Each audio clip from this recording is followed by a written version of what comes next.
Taigi, tęsiam pokalbį apie performance festivalį Plungėje, kuris vyks rugsėjo mėnesį, 16-17 dienomis. Ir dabar pakalbėkime apie tai, kas tai yra performances. Bendrai, šiek tiek užsiminė Aušra, bet gal šiek tiek daugiau, ar tai yra galimybė išreikšti save, ar kažkam pasirodyti, ar aplamai, ką tai reiškia performanso forma. Ja. Tai vėlgi, kaip ir anksčiau minėjau, kad tikrai nesu tos ryties žinovė ir turbūt netiek daug ir domėjausi išskyrus tai, kiek susidūriau studijų metu ir, aišku, tam tikrose renginiuose. Bet, kalbant istoriškai, tai performanso pradžia yra 20 amžiaus 70-metis Europoje ir Jungtinėse Amerikos valstijose. Menininkai randa naują formą kaip tokį dalyvaujamą į meną, iš tiesų priešindamėsi tam komercializuotam, tarkim, tapybos ar skulptūros veiksmui, kuris, tikrai tuo metu labai aktualus buvo ir pasipriešinti, kurti meną, kurio negali parduoti, buvo kaip ir pagrindinė inspiracija. Žinoma, ir tęsiant apie performanso istoriją, tai ir to performance arba nedalyvaujamojo vykdomojo meno tokios formos yra kelios, tai yra performances, akcija ir happeningas. Turbūt performances nuo happeningo ir akcijos skiriasi tuo, kad jis yra labiau režisuotas, menininkas jau turi nusimatęs, kokį veiksmą jis atliks, žinoma, tam tikro interpretavimo visada būna ir lieka, nes tai yra atliekama gyvai ir reaguojama į aplinką. Gali būti, nežinau, situacijos pakeitimas. Kad tai tu negali iki galo surežisuoti, kaip tai bus atliekama. Žinoma, tu negali, nes yra aplinkos veiksniai aktyviai dalyvauja performance atlikime. Taipogi aplinkos veiksniai arba pati vieta, kurią menininkas pasirenka, nes iš tiesų vieta performance'ui taipogi yra labai svarbi ir, sakykime, kad apskritai performance'o 2 kartus tokio pat negali įgyvendinti. Nebent tu darai toj pačioj vietoj, su tais pačiais žmonėm, nes visada arba iš auditorijos gali būti kažkokių netikėtumų, o jeigu tu keliauji tarkim, turi kažkokį performance'ą, į kurį vykdai, bet keliauji, tai kiekviena vieta duoda vis skirtingų elementų. Ir Plungėje vykstantis performance'ai irgi turi kažkokiu braižo, galima sakyti. Ir sakykime, tie performance'ai, kurie vyko Plungėje, ar aš įvardinčiau galbūt tokius, galbūt iš tų buvusių performance'ų, ten Beną Šarką, kuris galbūt, ir kiek tai yra kartais ir susidurėm su tokio situacija, kiek tai yra teatrališka, kiek tai yra performatyvų, galim sakyti. Bet klausimas tas visada liktai man atsiranda, bet aš sakyčiau, kad šiuolaikiniam mene tai nebėra toks aktualumas. Aš taip galvoju, ta prasme, kad nebėra tiek aktualu, kiek susimaišo tos sritys, sakykime. Nežinau, kaip atrodo Aušra. Tai kas be ko, pavyzdžiui, happeningai iš viso jie pajungia labai įvairias meno sritis, tiek vizualiuosius menus, tiek choreografiją, tiek muziką. Tai, tarkim, performances jis yra labiau teatrališkas, kažkoks veiksmas atliekamas. Tuo tarpu happeningas jis mažiau yra režisuotas ir vėlgi čia tos ribos, kada tai yra performances, akcija ir happeningas, turbūt net neverta per daug ir kvestionuoti, nes tuo labiau, kad į Lietuvą visos šitos trys sąlyginai skirtingos rūšys atėjo vienu metu ir, žinoma, pinosi, painiosi ir niveliavosi visi tie skirtumai. O manau, kad performance visgi svarbiausia yra tas veiksmo atlikimas čia ir dabar, dalyvaujant žiūrovui, nes, didžioji dalis performansų visgi yra skirta buvimui su publika, publikos refleksija, gal ir netiesiogiai, bet reakcija. Bet aišku dabar, pavyzdžiui, jeigu anksčiau buvo performansų toks kaip ir sąlyginai tikslas šokiruoti, kažkaip žmogų išstumti iš kasdienybės ribų, tai dabar manau, kad jų kryptis šiek tiek yra kita ir labai dažnai atlikėjai, menininkai įsikelia savo tikslą aktyvaus dalyvavimo su publika. Ta prasme, netgi jų įjungimo, ta provokacija yra šiek tiek netikėtumo, galbūt momentas toks.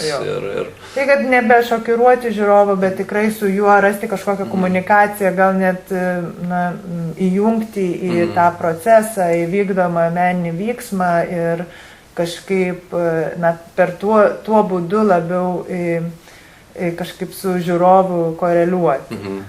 Tai Redo Diržio pasirodymas Plungės miesto centre ir galbūt 14 metais irgi buvo toks kontaktas tiesioginis su žiūrovais, kad pabandyti juos įtraukti, kad jie bandytų mesti akmenuką į televizorių beveikiantį pusiau.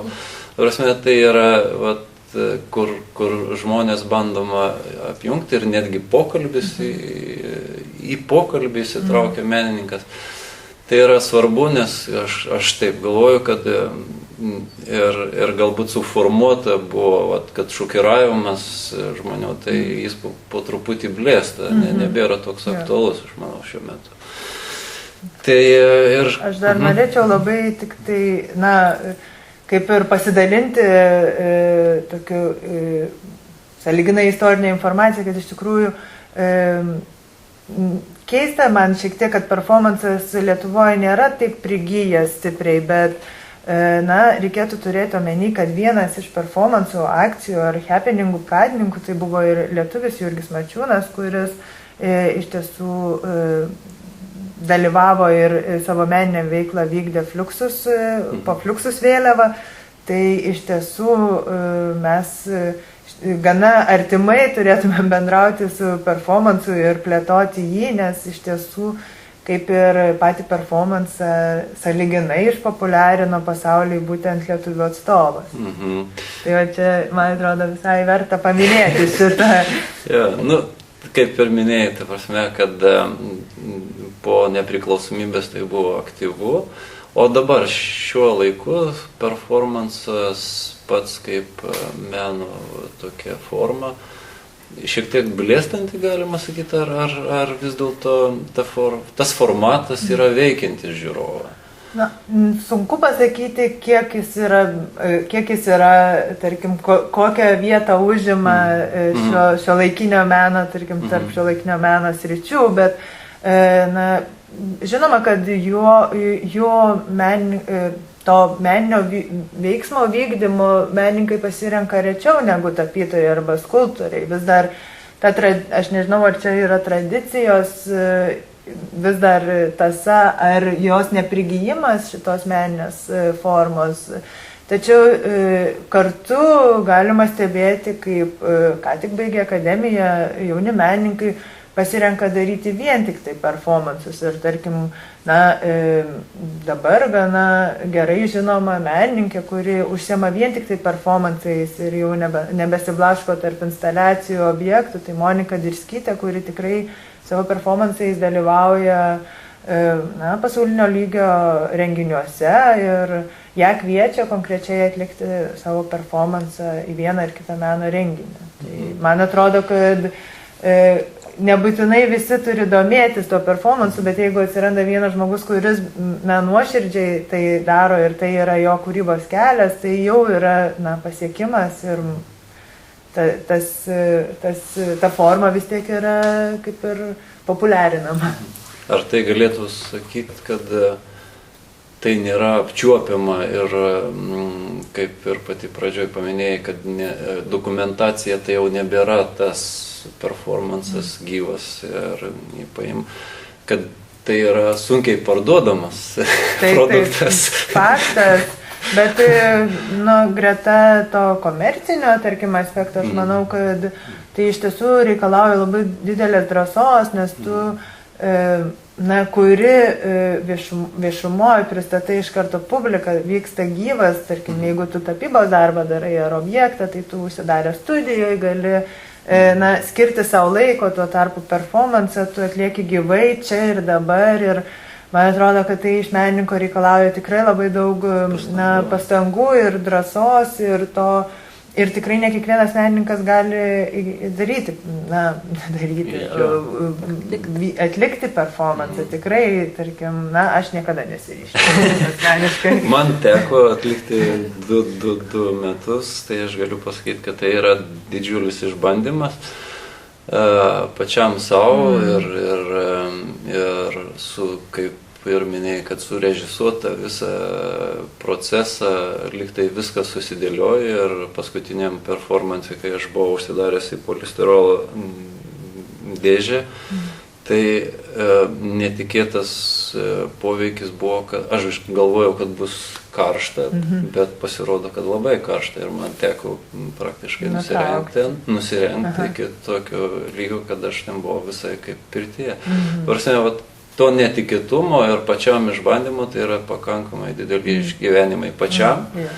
Galbūt žiūrovui tai yra netikėta, nes galvoja, kad čia nori pasirodyti, kad jis nusirengti moka ar dar kažką, bet šiuo atveju visiškai buvo padiktuota man iš to, ko aš galbūt nesitikėjau.